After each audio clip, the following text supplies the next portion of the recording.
Assalamualaikum warahmatullahi wabarakatuh.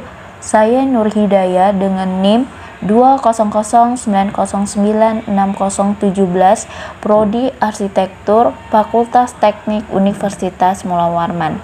Di sini saya akan menjelaskan mengenai sistem fire protection pada bangunan. Sebelum itu saya akan menjelaskan tentang utilitas bangunan dan kebakaran.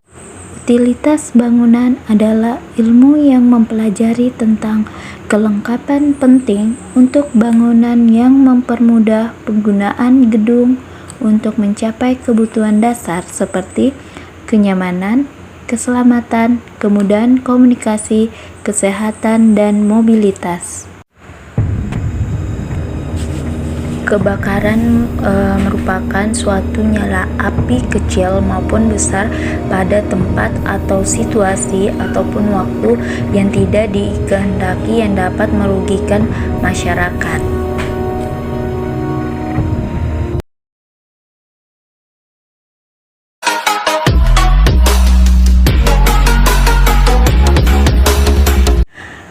Adapun dampak kebakaran, yang pertama life safety, yang kedua property safety, dan yang ketiga environmental safety. Program engineering itu adalah program yang meliputi perencanaan bangunan yang aman dari kebakaran dan perencanaan proses yang aman dari kebakaran. Misalnya ada instalasi fire detection system atau yang bersifat aktif dan instalasi fire protection system yang bersifat pasif. Program edukasi itu biasa kita sebutkan sebagai program untuk meningkatkan kesadaran pekerja terhadap kebakaran, yang dimana caranya itu berupa pemberian pelatihan tentang kebakaran, identifikasi penyebab kebakaran, bahaya-bahaya kebakaran, serta pencegahan kebakaran, dan yang terakhir yaitu berupa evakuasi jika terjadi kebakaran. Program penegakan sistem biasa juga disebut sebagai program untuk memastikan bahwa semua sistem pencegahan kebakaran sesuai atau yang telah ditentukan, seperti comply dengan fire kode atau regulasi yang ada. Maka harus dilakukan inspeksi terhadap semua fasilitas pencegahan kebakaran secara berkala atau melakukan pengecekan secara menerus.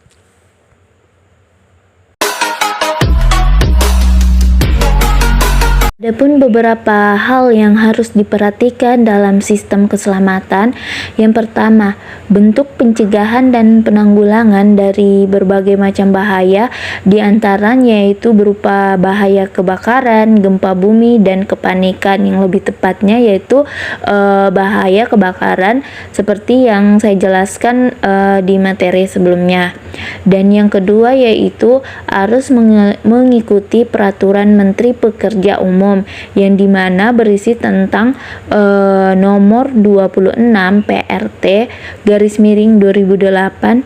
Setiap bangunan harus dilengkapi dengan sarana jalanan keluar yang dapat digunakan oleh penghuni bangunan sehingga memiliki waktu yang cukup untuk menyelamatkan diri dengan aman tanpa terhambat hal-hal yang diakibatkan oleh keadaan darurat.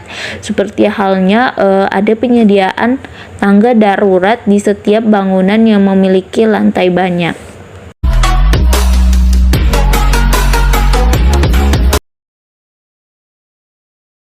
Pertama ada automatic sprinkler system atau ASS, yang dimana sprinkler disebut sebagai suatu alat pemancar air untuk pemadam kebakaran yang mempunyai tunduk berbentuk deflektor pada ujung mulut pancarnya sehingga air dapat memancar ke semua arah secara merata. Jadi dalam mendesain sebuah sprinkler bangunan harus memperhatikan klasifikasi bahaya, interaksi dengan sistem pengendalian asap dan sebagainya, yang dimana disesuaikan dengan persyaratan teknis sistem proteksi kebakaran pada bangunan, gedung, dan lingkungan Peraturan Menteri Pekerjaan Umum.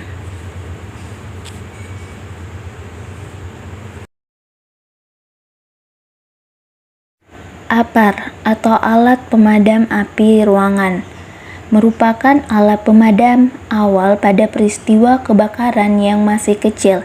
Biasanya APAR ini banyak digunakan pada perumahan atau rumah-rumah kecil yang tidak begitu banyak tingkat. Maka dapat disimpulkan bahwa di dalam merancang suatu bangunan dan proses hendaklah melibatkan ahli kebakaran sehingga sistem pencegahan kebakaran dapat didesain sesuai dengan standar baku nasional atau internasional. Misalnya seberapa banyak titik fire detection, sprinkle, dan fire extinguisher yang diperlukan dalam suatu area bangunan atau proses, dan di mana saja titik penempatannya yang paling tepat sesuai dengan standar kebakaran atau fire code, yang dimana hal lain yang sangat penting dalam program pencegahan kebakaran adalah pemahaman tentang fire code atau standar bahan baku kebakaran. Untuk personel pencegahan kebakaran harus mengetahui dan memahami fire code dan regulasi yang harus diterapkan untuk jenis industri mereka, dan untuk itu selalu menyiapkan alat pemadam kebakaran baik yang di dalam bangunan kecil seperti rumah tinggal sederhana maupun bangunan yang memiliki lantai tinggi.